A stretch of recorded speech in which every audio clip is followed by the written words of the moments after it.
주시는 하나님의 말씀 사무엘하 5장 17절에서 25절 말씀입니다.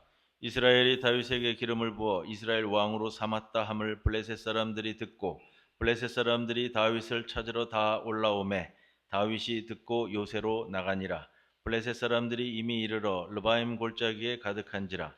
다윗이 여호와께 여쭈어 이르되 내가 블레셋 사람에게로 올라가리이까 여호와께서 그들을 내 손에 넘기시겠나이까 하니 여호와께서 다윗에게 말씀하시되 올라가라 내가 반드시 블레셋 사람을 내 손에 넘기리라 하신지라. 다윗이 바알 브라심에 이르러 거기서 그들을 치고 다윗이 말하되 여호와께서 물을 흩음같이 내 앞에서 내 대적을 흩으셨다 하므로 그곳 이름을 바알 브라심이라 부르니라. 거기서 블레셋 사람들이 그들의 우상을 버렸으므로 다윗과 그의 부하들이 치우니라. 블레셋 사람들이 다시 올라와서 르바임 골짜기에 가득한지라. 다윗이 여호와께 여쭈니 이르시되 올라가지 말고 그들 뒤로 돌아서 뽕나무 숲을 맞은편에서 그들을 기습하되 뽕나무 꼭대기에서 걸음 걷는 소리가 들리거든 곧 공격하라. 그때에 여호와가 너보다 앞서 나아가서 블레셋 군대를 치리라 하신지라. 이에 다윗이 여호와의 명령대로 행하여 블레셋 사람을 쳐서 게바에서 게셀까지 이르니라. 이 말씀 가운데 성령께서 함께 하시기를 기원합니다. 지난 5월 초 우리 지방선거를 치루었습니다. 기쁜 면도 있고 아쉬운 면도 있고 여러 모습들을 살펴보면서 어느 후보가 또 어느 당선자가 정말로 지역을 사랑하고 어떤 마인드를 가지고 지역을 이끌 것인가 하는 그런 것이 좀 보여야 되는데, 우리식 표현으로 얘기한다면요, 어떤 심령을 가지고 국민을 섬기고 지역을 위해 헌신할 것인가, 이 정말 좀 제대로 보이는가 하는 면에서는 답답한 심정을 갖습니다. 그러면서 오늘 또다시 주님 주시는 말씀 속에서 방향을 찾고자 합니다. 이제 왕이 된 다윗, 그의 국정 철학이라고 할까요? 우리 믿음에 비추어 본다면 다윗 왕이 이제 12지파를 모두 아우르는 실제적 통일 왕국의 왕이 되고서 어떤 심령과 마인드를 가지고 나라를 이끌어 갈 것인가 하는 큰 그림이 오늘 본문 사무엘서 5장 그다음에 6장에 걸쳐서 보여지게 됩니다. 북쪽 지파의 장로들이 다윗을 찾아왔습니다. 그래서 우리 북쪽 지파의 왕도 같이 맡아달라 요청하고, 지난주일 본문 뒤편에 보면은 이제 다시 하나님과 백성과 언약을 통해서 다윗 왕이 이제 실제적으로 12지파의 왕으로 등극하는 모습이 보입니다. 그리고 제일 먼저 행하는 일이 지난주일 나눈 말씀입니다. 12지파를 모두 아우르기 위해서 예루살렘을 수도로 이루는 모든 과정. 그러면서 결론적으로 10절, 15장, 사무엘하 5장 10절에 이렇게 말씀을 드렸습니다. 만군의 여호와께서 함께 계시니 다윗이 점점 강성하여 가니라. 강성하여 간다라는 것이 정치적으로 영토적으로 확장되었다라는 표현을 넘어서 점점 더 성숙해졌다라는 표현입니다. 말씀을 드렸고요. 우리가 잊지 말아야 할 표현이 바로 앞에 구절 표현이에요. 여호와께서 함께 계시니. 내가 천혜의 요새인 이 예루살렘을 차지해서가 아니라 여호와께서 함께 계시니, 이렇게 결론을 하나님에 두고 있습니다. 그래서 그 가운데 하나님께서 다윗에게 베풀어 주신 일은 11절, 12절 이렇게 표현돼요. 두로왕 시람을 통해서 왕궁을 지어주시거든요.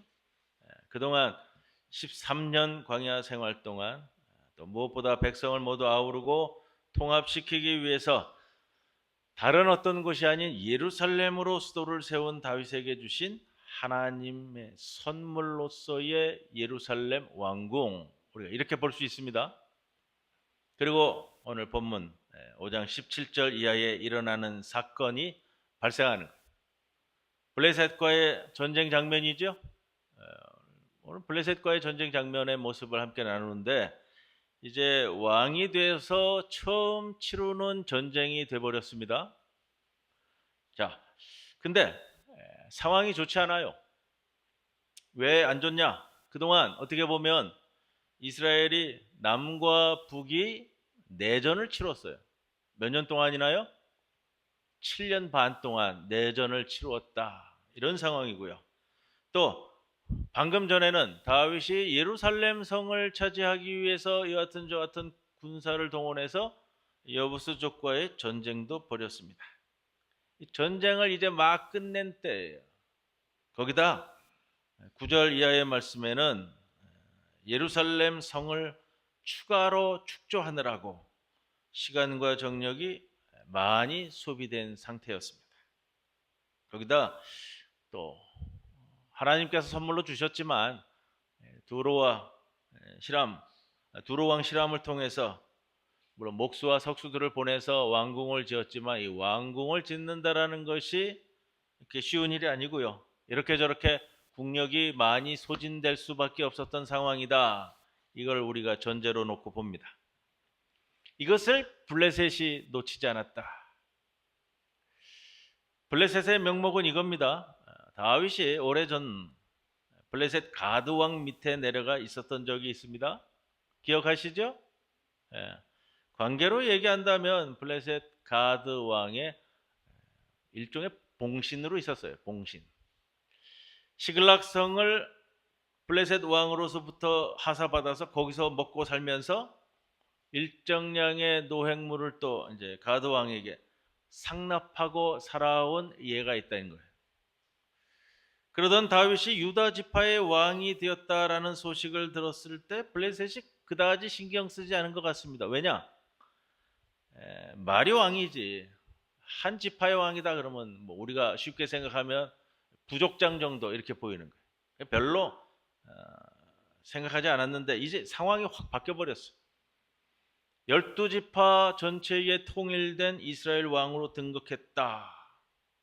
이제부터는 뭐 영토의 면적이나 인구의 수나 군사의 수나 모든 면으로 볼 때 블레셋을 앞설 수 있는 자리에 올라왔다. 이렇게 보이는 거예요.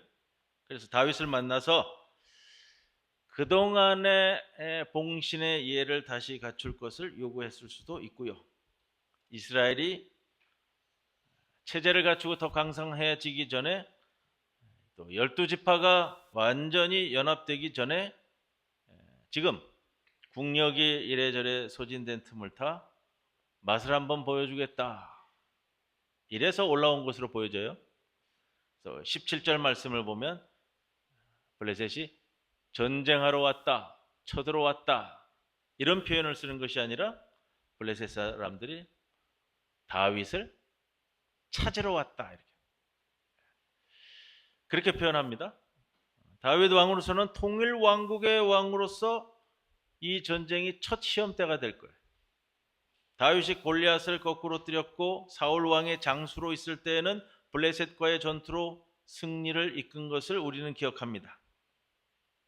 지금은 이제 왕이에요, 왕. 과거에는 블레셋 왕 밑에서 신하로서의 시기를 보낸 적도 있습니다. 북쪽 지파도 다윗을 왕으로 기름 부었지만 그러나 뭔가 아직 100% 신뢰한다 보장하지 못합니다.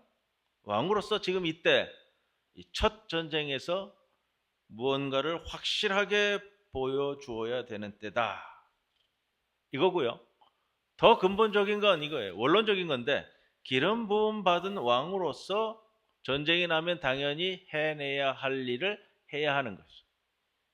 이게 하나님께서 왕으로 세울 때에 맡겨주신 일이기도 하다. 이렇게 봅니다. 그런데 지금 상황이 좋지 않잖아요. 국력이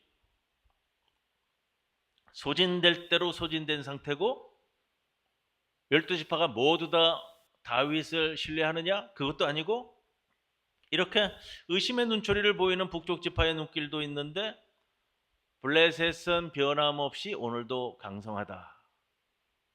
이렇게 처해진 입장에 대해서 사무엘서를 기록한 기자는 이 부분을 이렇게 구분지어서 우리들에게 보여주는데 참 어려운 상황이에요.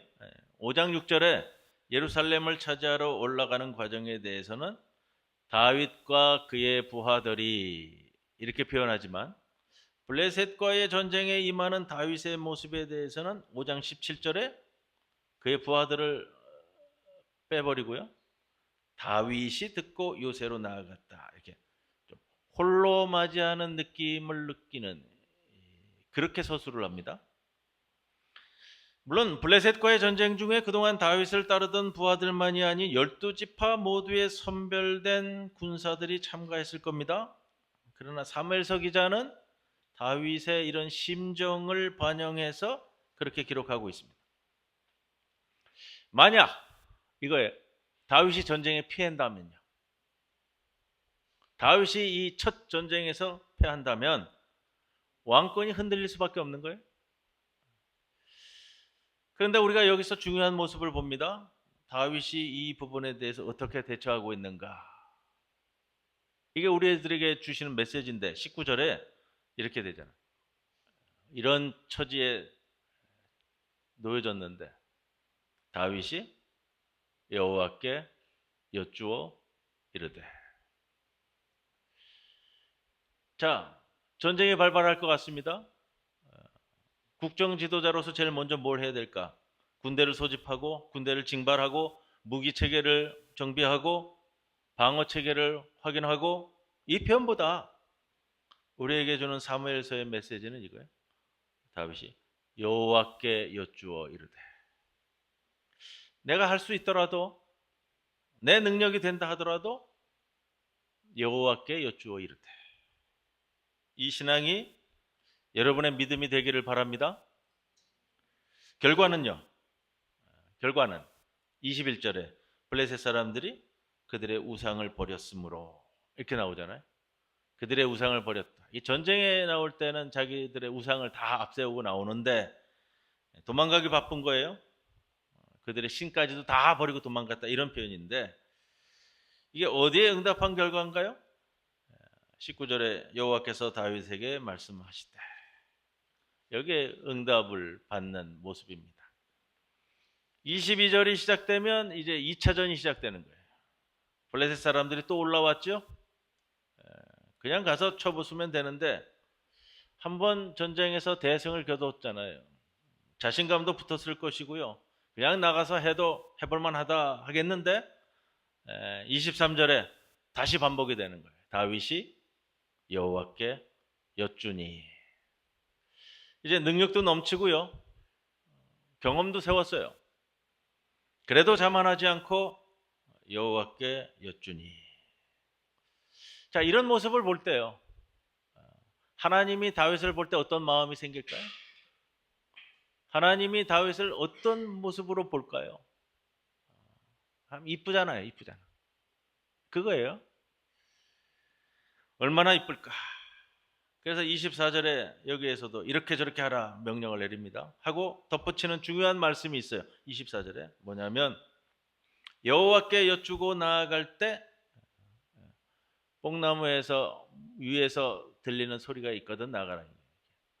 그럼 뭐예요? 하나님의 임재를 뜻하는 표현이고요. 그리고 그때에 여호와가 너보다 앞서 나아가서. 그때에 여호와가 너보다 앞서 나아가서. 오늘 제목입니다. 말씀 제목이에요. 그래서 여러분, 이 신앙이 여러분의 신앙이 되기를 간절히 기원합니다. 다윗의 신앙이 바로 여기 있거든요. 그리고 다윗은 25절 명령대로 행하여 이렇게 했다. 그리고 그러니 그렇지 아니하여도 그럼에도 불구하고 여호와께 여쭈니. 여호와가 너보다 앞서 나아가서. 이거거든요. 여러분들의 삶에, 여러분들이 하나님께 고난이 닥치고 해결해야 될 문제가 있으면 여호와께 여쭈고, 여호와께서 여쭐 때에 여러분들의 장벽을 여호와께서 먼저 나아가서 해결해 줄 줄로 믿습니다. 자, 그리고 그 일이 있은 후에 다윗 왕의 첫 이제 정치적 행보예요. 정치적 행보. 전쟁을 치르고 가장 먼저 하는 일. 다시 할 것이 많이 보이겠죠? 다시 군대를 정비해야 되고요. 행정을 정비해야 되고요.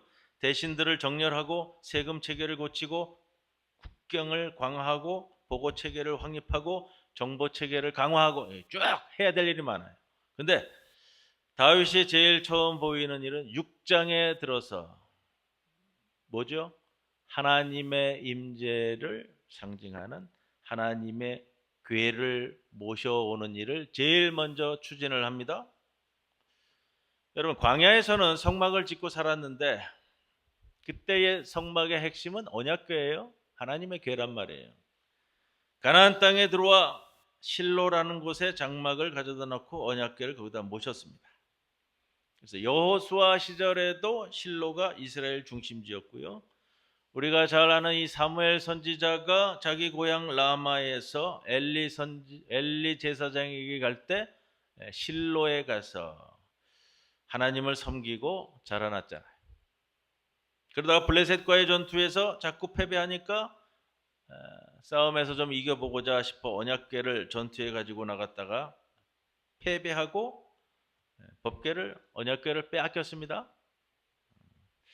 믿음 없이는 언약궤를 가지고 나가도 안 된다. 이걸 우리가 교훈으로 얻었는데, 그래서 블레셋 땅인 아스돗에 언약궤가 가서 다곤 신당 안에 다곤 신전에 모셔졌는데 하룻밤 사이에 다곤 신이 이렇게 무너져가지고 다 깨어지는 일이 반복적으로 발생하고요. 블레셋 사람들이 언약궤를 감당을 못하니까 또 역병이 돌았잖아요. 독종이 생기고. 그래서 이제 새끼 뗀 암소에게 매워서 언약궤가 돌아왔던 사건을 우리가 기억합니다. 기럇 여아림이라는 국경 도시로 돌아오는데 여기 와서 아비나답이라는 제사장 가문 사람의 집에 모셔집니다. 이후로 얼마나 지났을까요? 기럇 여아림 아비나답의 집에서 70년을 머물렀어요. 70년. 그 하나님의 궤 예루살렘으로 모시고 와서 이것을 중심으로 이스라엘을 다스리겠다. 이게 이제 다윗 왕이에요. 다윗이 하나님의 궤를 자신의 통치의 근간으로 삼겠다는 거예요. 요즘 표현으로 한다면 이게 왕의 국정 철학이 돼요. 국정 철학.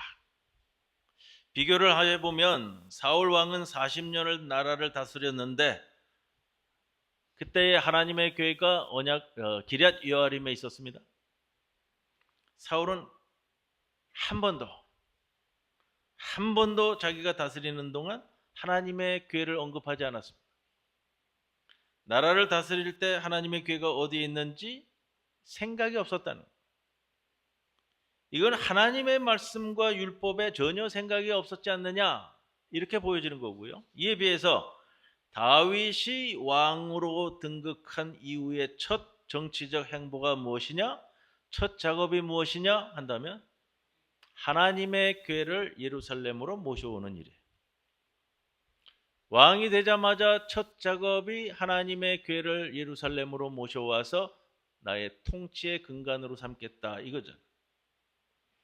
우리가 전쟁에서 승리하면 앞으로 그 이유는 언약궤 때문이고, 나라가 잘 살게 되면 하나님의 언약궤 때문이고, 모두가 형통하면 그 이유도 언약궤에 있다.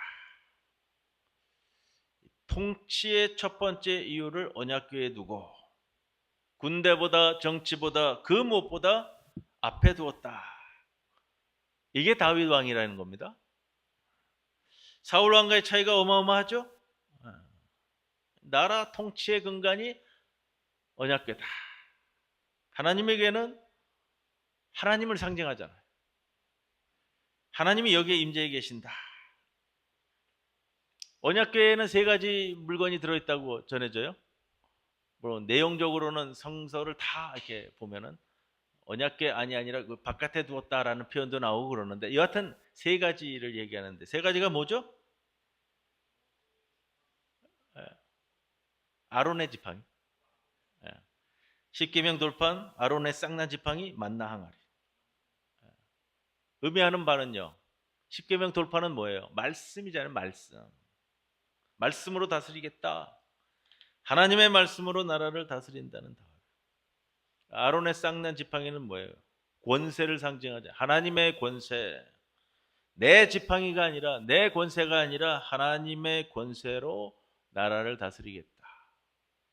만나가 상징하는 건 뭐 간단하죠? 우리가 광야에서 먹을 것 없는 사막에서 하나님이 먹여주셔야만 우리는 생명을 유지해 왔다. 우리의 모든 삶은 하나님이 먹이시고 입히신다라는 이 신앙 고백이잖아요. 이 세 가지가 하나님의 궤 안에 들어있는데 이 원리로 나라를 다스리려고 하나님의 궤부터 옮겨온다. 뭐 하나님의 궤를 모셔오다가 타작마당에서 우사가 죽는 사건도 있었습니다. 오벳 에돔이라는 가드 사람의 집에 모셔 놔뒀는데 하나님의 궤가 이 집에 3개월 머물러. 오벳 에돔에 대한 이야기는 다음 주에 말씀을 나누려고 하는데 임시로 3개월 동안 오벳 에돔이라는 집에 이 사람의 집에 머물렀는데 하나님께서 이 3개월 동안 이 집안에 얼마나 복을 내리시는지 온 세상에 소문이 다 났습니다. 다윗의 귀에까지 들어갔어요. 다윗이 그 이야기를 듣고 얼마나 부러웠는지. 내가 추구하고자 했던 건데 사고가 나가지고 3개월 동안 그 임시로 모셨는데 거기 오벳 에돔의 집이 얼마나 축복을 받았는지 이게 온 나라의 소문이 들어서 왕에게까지 들어오는 사건이죠.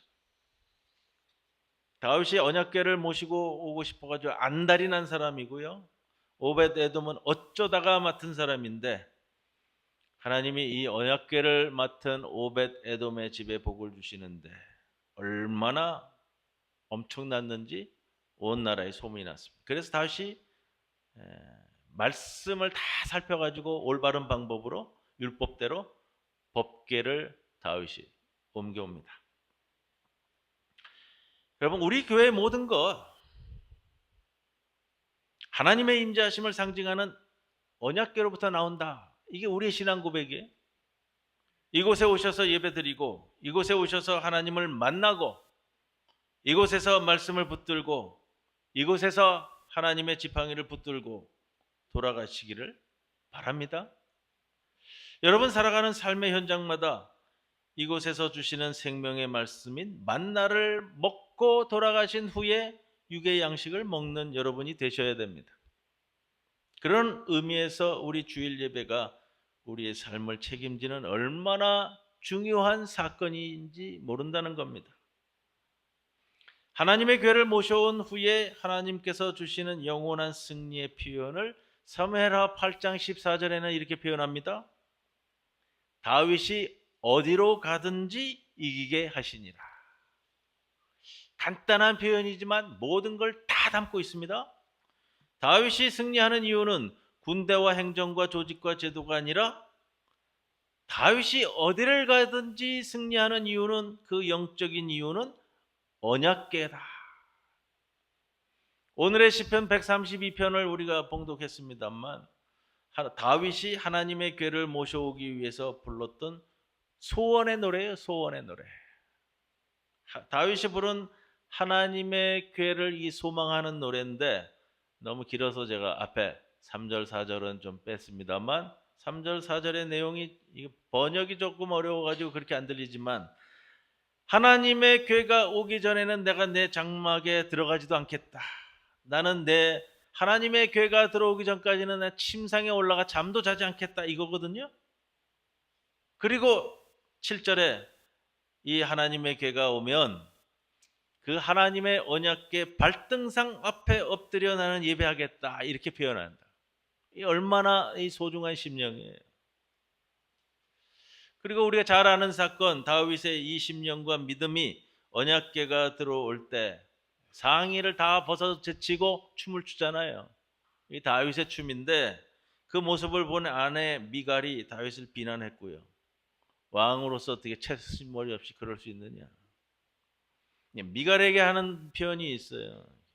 내가 아무리 천하고 낮아질지라도 하나님의 궤를 위해서 나는 그렇게 하겠다. 세상 사람들이 그리고 당신이 볼 때에 내가 이게 천하고 낮아지는 모습이라 할지라도 나는 하나님의 궤를 위해서는 나는 이렇게 하겠다. 그만큼 하나님의 교회를 사랑하고 하나님을 노래하던 사람이다라는 겁니다. 이런 다윗의 심령이 다윗 왕국, 다윗 집안의 영광의 초석이 되는 겁니다. 여러분 동일합니다. 여러분 동일합니다. 오늘 이후로 우리와 우리 가정과 교회 가장 중요한 우리의 근거와 이유가 하나님의 교회가 되어야만 하고요. 우리 존재의 기초가 하나님의 말씀이 되어야만 하고요. 우리의 기도와 찬양이 우리 생명의 근간이 하나님의 교회가 되기를 주님의 이름으로 간절히 축원을 드립니다. 아버지 하나님, 주님 말씀, 주의 권능과 권세, 주님 주시는 생명의 양식을 먹고 세상의 그 무엇보다도 오늘도 주만 바라보며 주께 여쭙고 말씀을 이어들어 살아가는 주의 백성 되게 하옵소서. 예수님의 이름으로 기도드리옵나이다. 아멘.